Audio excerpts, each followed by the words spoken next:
Hello, my name is Richard Dunn, and for the last several months, I have been taking CIT 261 at Brigham Young University, Idaho. Um, and I have learned a lot during the last several months, and I want to take a few minutes in this video to just share with you a report of what I have learned. I've been looking through journal entries that I've written and really considering what I gained out of this class, and I wanted to just take a moment and share some of that with you. The very first thing I want to show you is this. This is my CIT 261 portfolio. And this is a record of all of the different tasks that I've undertaken and all the different bits of code that I've put together and written so that I could show off what I've learned during this class. And this involves really basic things like variables and conditional statements. I showed how to do an array. I showed how to flip heads or tails and to pull random items out of an array.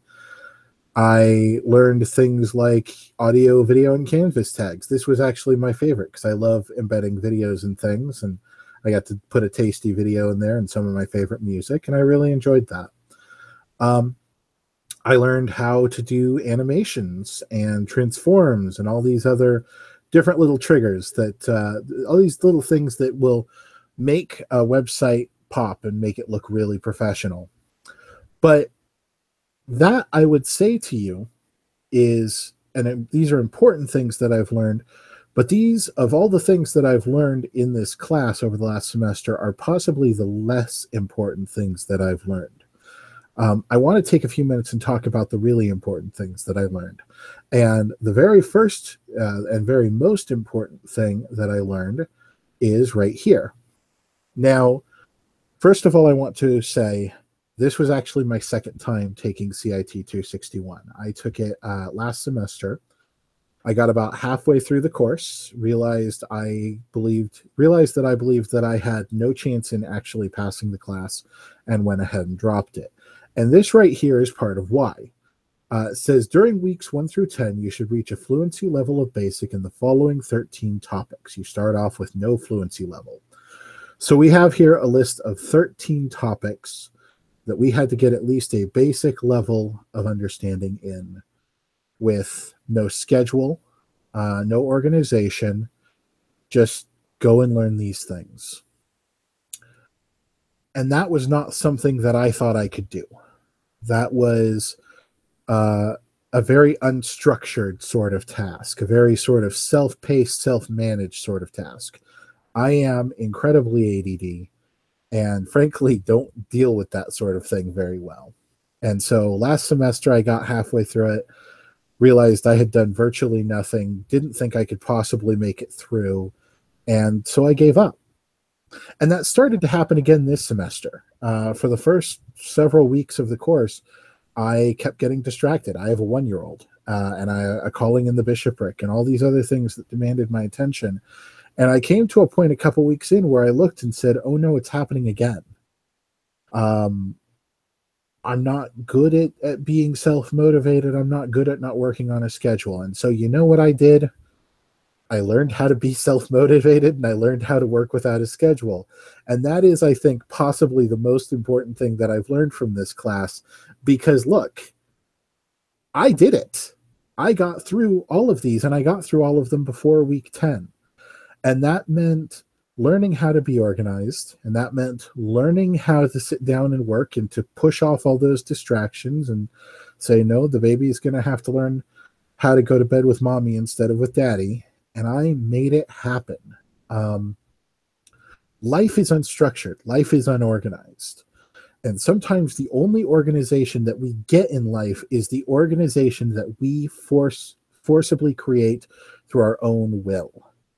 And so that is, I think, to me, the most important lesson that I've learned from this class is how to take this huge task, because it seems like a gigantic task. It's 13 topics in JavaScript, a language I'm not familiar with. My own HTML skills are pretty rudimentary. My project, I'm hoping, is going to look a lot better, but that, we were on week 10. This was what I had time to do. So I got it together, though, and I got it done, and I'm so proud of myself for that, because I didn't think I could do it. I'd already failed once. I'd already failed 1.5 times, really. But I kept at it and I got through it. I didn't give up this time and I made it work. So I'm very, very proud of that.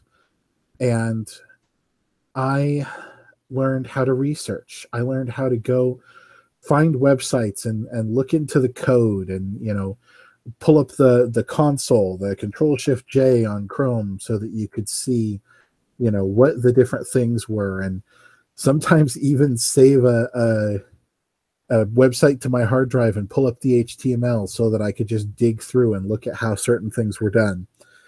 I learned how to Google. I learned how to read the W3 skills tutorials and go do the little testy things. And I learned how to learn. I had a conversation with my wife. My wife is a systems integrator at a company that makes software for hospitals. And this was early on in the semester, and I was kind of expressing my frustration at this huge task, all these things that I had to learn. And she said, yes, but that's the world. That's what happens when you go out into the workforce is you're not going to always have a textbook. You're going to have to go out and Google things and figure out how to solve problems. And it's not going to be handed to you. Sometimes you're just going to have to make it work. So that's another thing that I'm very grateful for in the course of this class, is teaching me how to learn and teaching me how to teach myself. And the last thing that I want to share that I'm grateful for is this. This is the Google Hangouts that my group used. This was where we communicated and collaborated, shared links for different things that we'd found to help each other with this huge insurmountable task that we had. There really is nothing like having a team, and there's really nothing like knowing that you have people who support you and are working for the same goal with you and that have your back when you need it. I'm really grateful for this team. When I first started, I was a little bit frustrated. I don't typically like team assignments, but by the end, I was so grateful to have them, and they really helped me get through, and I like to think that I helped them get through. And the last thing that I learned this semester is really a reliance on the Lord, because as I said, this was a struggle for me. This class was hard. It was especially hard because I was not only taking this, but I was taking CIT 360, which is another similar class with this same sort of setup where you have to be self-motivated and build everything together. So I kind of doubled my workload. And it really taught me to rely on the Lord, and it really taught me to rely on his mercy and his grace and his help in getting through things. So I am very grateful for that as well. So that is what I've learned over the last several months in this class. And again, my name is Richard Dunn. Thank you very much for your time and your attention.